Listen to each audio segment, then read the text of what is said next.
नमस्ते दोस्तों। साल 2025 ख़त्म हो गया है और इस साल कोई अगर थीम सॉन्ग होता तो वो होता जलने वालों की दुआएं। इस साल भारत ने वो सब किया जो दुनिया को लगा कि हम नहीं कर पाएंगे। लेकिन असली मज़ा भारत की जीत में नहीं बल्कि उन लोगों की शक्लें देखने में आया जिन्हें भारत की जीत पाइल्स जैसा दर्द दे रही थी। आज हम बात करेंगे उन बौद्धिक कंगालों की जिनका 2025 सिर्फ रोते धोते बीता है।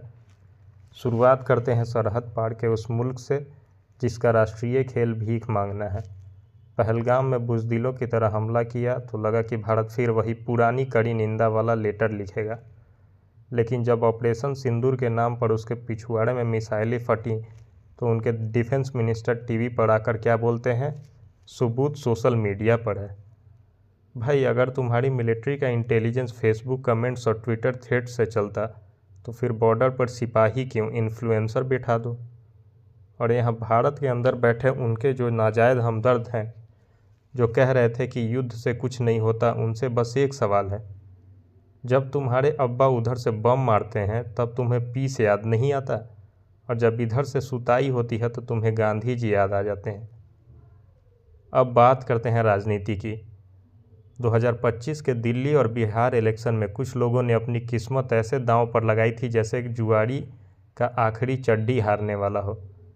दिल्ली में क्रांतिकारी सरकार की ऐसी हालत हुई कि उनके अपने ही लोग खुशियां मना रहे हैं और हमारे परमानेंट ट्रेवलर यानी राहुल गांधी यानी पप्पू भैया, हमारे जो तपस्वी भाई हैं, वो हार का नॉन स्टॉप शतक मारने के करीब हैं।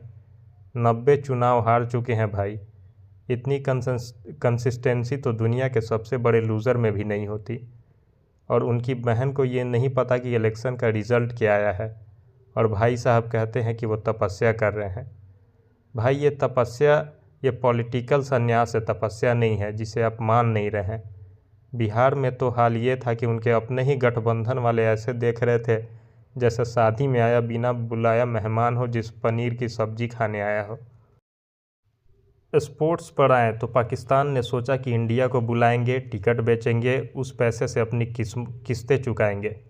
स्टेडियम की दीवारों पर पुताई ऐसे की जैसे कोई पुरानी खटारा गाड़ी को बेचते वक्त चमकाया जाता है। लेकिन बीसीसीआई ने एक ही झटके में उनका अब्बू होने का एहसास करा दिया। बोल दिया नहीं आएंगे, कुछ भी कर लो। पाकिस्तान पहले तो ऐसे कर रहा था जैसे वर्ल्ड पावर हो, लेकिन 2 दिन बाद ही कंगालों वाला कटोरा बाहर आ गया। हाइब्रिड मॉडल मान लिया और बेइज्जती का पीक देखो, अपनी ही ज़मीन पर टूर्नामेंट करवाया और खुद पहले हफ्ते में ही बाहर हो गए।